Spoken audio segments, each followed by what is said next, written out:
What up, Blockheads? Today we're going to be changing the oil on the Yamaha R6.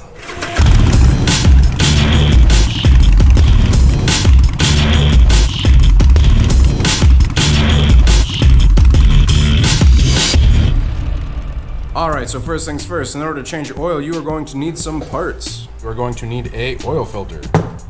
K&N, pretty popular brand for the R6 is the K&N 204. There are different oil filters out there. You guys can use whatever you want, just make sure it fits. You also need oil. I'm using the 300V by Motul 10W40 synthetic oil. I've heard really great things about it, so I'm going with that. I mean, if it's race oil, it should be plenty fine for, you know, the street, right? Right. You are also going to need a oil catch pan. You don't need Uncrustables, but if you guys want, you can grab some of those because they're pretty delicious. You're gonna need a 10mm wrench. You're going to need a 5mm Allen and a 17mm socket. You also will need to remove your fairings, right? These, which are there. And that Uncrustable did not last long at all. Also forgot to mention, in addition, you are going to want to use a funnel. If you have tin foil, that's gonna help you a lot as well. And you're gonna be needing gloves. All right, so this is gonna be the process of it, guys. I'm actually gonna crank the bike up, let it run for just a minute. Obviously lower the lift down. Crank the bike up, let it run for just a minute, get all that oil nice and like a little more warmed up, you know, so it flows out better. After that, I'm going to remove the shift rod linkage off of here. I'm going to remove the front sprocket cover. I'm going to undo basically the cap right here for the oil so that it does have airflow, it doesn't create a vacuum so that the oil goes out easier. Then after that, we're going to be removing the actual oil drain plug and the oil will start draining out. So let's go ahead and start doing all that.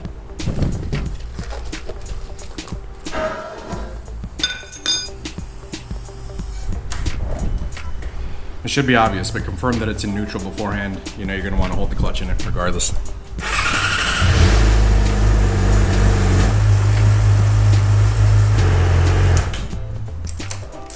Go ahead and loosen this one up.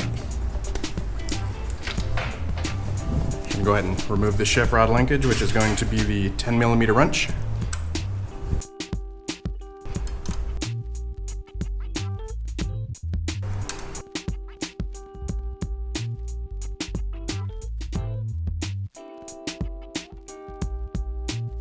Going to take the front sprocket cover off right here. It's going to be your 5mm hex.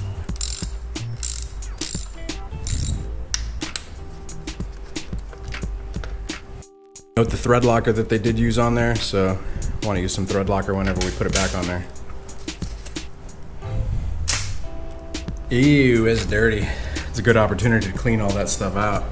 All right, so at this point, I have the shift linkage moved out of the way, sprocket cover off just to clean all that. We have there is a K&N filter on here right now, which is going to be that 17mm socket right there. If you don't have a filter with a ending like that you can use a socket, like if you just have the stock one, a lot of people will take a screwdriver, like a flathead screwdriver, take a hammer, tap it in until it's like, you know, nice and gripped in there, and then start to turn it, since you're not gonna be reusing that filter anyways. Before we do the filter, I'm going to drain out the oil, so we're gonna remove this plug right here, get this nice and positioned. Woo!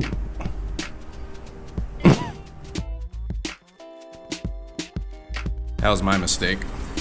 Creates like a vacuum, right? Whenever you have your finger over that's closed up, this piece is closed up, so I had to open that out in order for it to flow in.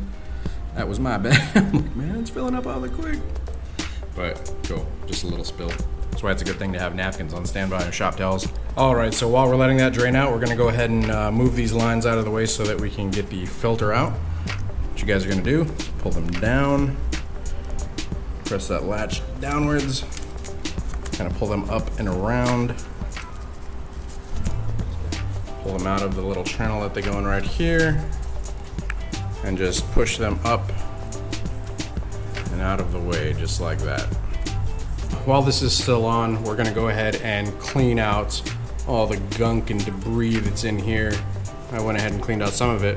Now the cool thing is you can actually remove this piece, so if you wanna take it out and clean it, it makes it a little easier. There's nothing really holding it on, so we can just kind of pull it off, just mind your wires.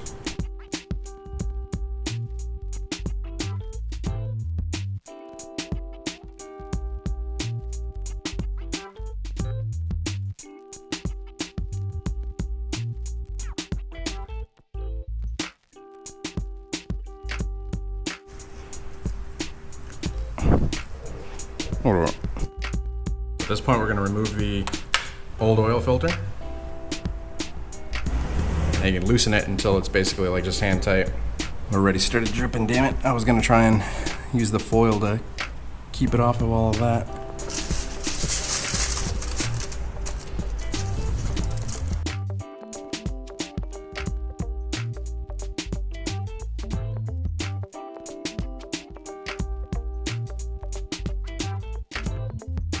We're gonna let that drain for a bit. I'm going to head in the house, waste some time, let that drain for, I don't know, about an hour or so.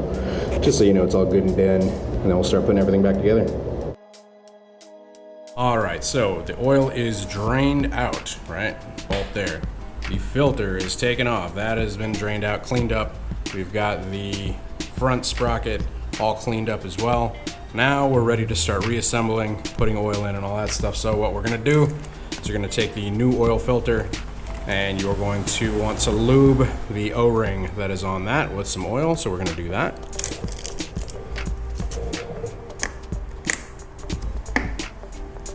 It's cool. This oil is nice and green. All right, that's it. I mean, you don't want to overdo it. So that's pretty much it. We're just going to put it back on, hand tighten. Now you're gonna want to tighten it down until it touches the crankcase. And you should be able to feel that, like whenever it stops. It's right there. And then what you're gonna do is you're going to turn it 3/4 more. So that's 12 o'clock, you're gonna turn it to 9 o'clock, right? So it's gonna be to there.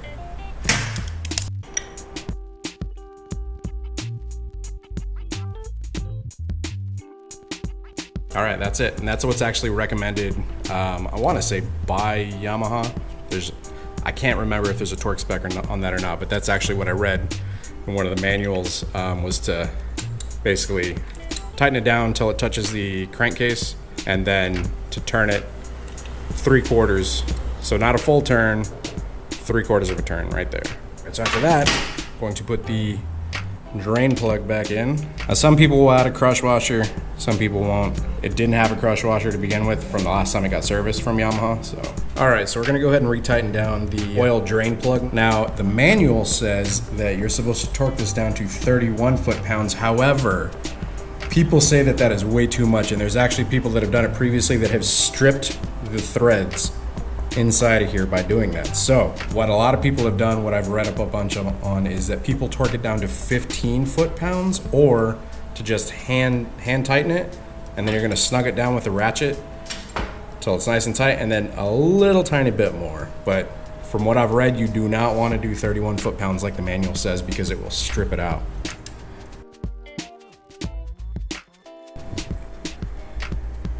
All right, so this is set to 15, so we'll see where that is.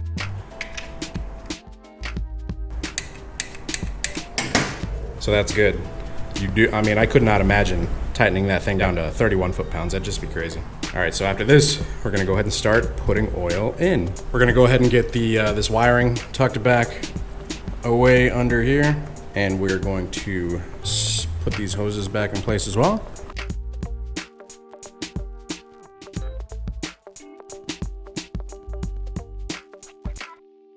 What we're gonna do here is we're going to add, it calls for just above 2.5 quarts. We're gonna add 2.6 quarts. Now this is 4 quarts, 1.05 gallons. Now to measure that out, because usually you buy it in quarts, to measure that out I have this.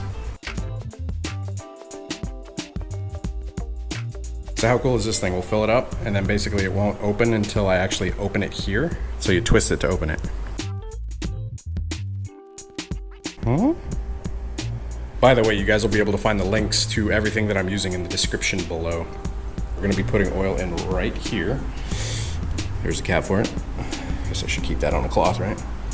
And so with an oil filter change, you're looking at 2.75 quarts. Some people say that with like a complete engine rebuild, you're looking at 3.6 if you have absolutely no oil in it, but you're looking at like between 2.6 and 2.75 quarts. Since I have this big thing of 4 quarts, or 1.05 US gallons, I have this cool thing in which we're going to measure out a quart, and then I can pretty much open it with this little valve right here, just like this. Hopefully it works like that, we'll see. So let's go ahead and get to filling that up.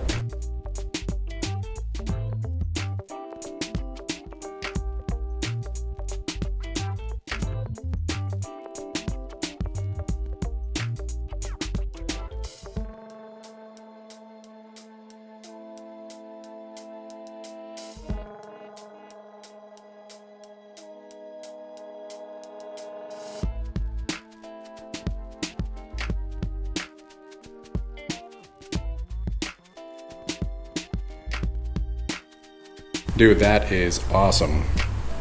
All right, so a couple more of those.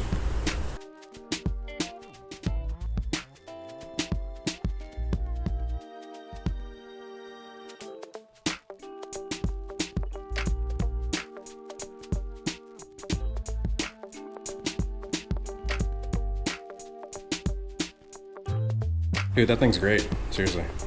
Loving it. All right, so that was 2 quarts. So we're basically looking at 2.75, so we're gonna have to fill it up 3/4 of the way here. Because the measurements on this side are actually a little larger and these are a little more accurate, I'm gonna convert quarts to ounces real quick. So let's ask Siri. 0.75 quarts is how many ounces? The answer is 24 fluid ounces. Thank you, Siri. Why, thanks. All right, cool.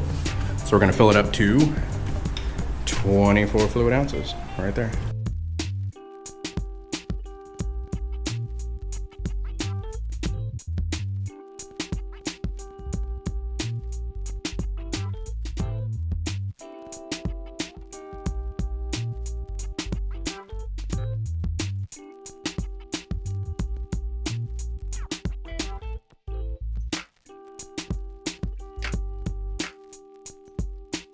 I will clean that thing up in a little bit, but that is awesome. All right, we're gonna replace this cap right here.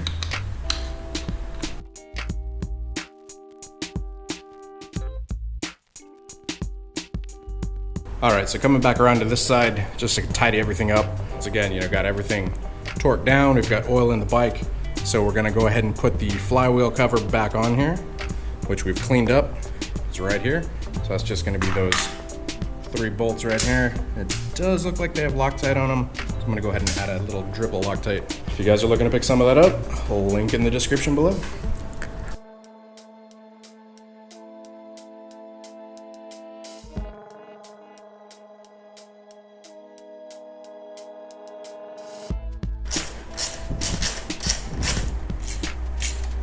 Ooh, man, my arm is like horseying. That's what Miss Blockhead and I call Charlie horsing. Horsey horse. All right, now that we got that put back on, we're gonna put back on our shift arm linkage. What I'm doing there whenever I'm putting it back on is I'm seeing the distance between like the upshift point and the downshift point. So that's about even. I like it kind of right in the middle. You guys can adjust it a little bit if you like less of an upshift, more travel on the down, or more travel on the down and more on the up.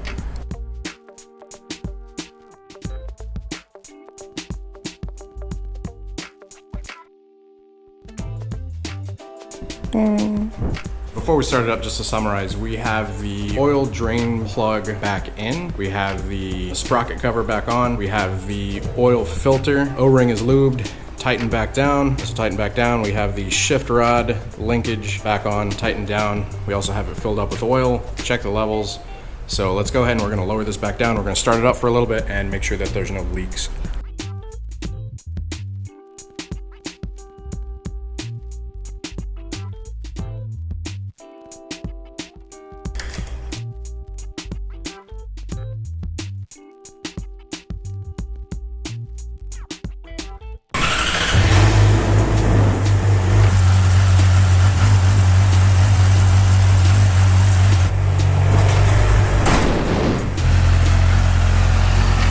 Got it up to temp, so we're gonna go ahead and shut it off and check the levels again real quick. Now to check the oil levels after you've basically done all that, you're gonna wanna take it off of the rear stand just to get an accurate reading. And you don't need to screw the dipstick in, you can actually just dip it, just make sure it's nice and cleaned up. So that's perfect.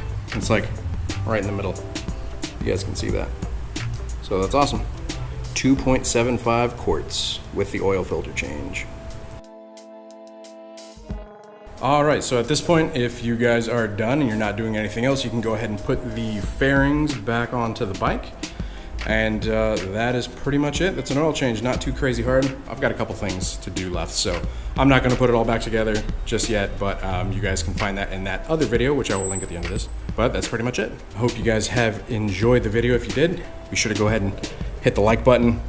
If you guys have any questions, be sure to go ahead and post them up in the comments below, and I'll answer to the best of my knowledge. Once again, please see the disclaimer below. I am not a certified mechanic. I'm just a dude in his garage who likes his bikes, as you can tell. Till next time, you guys ride safe out there. Stay vigilant, and I'll catch y'all later. Deuces.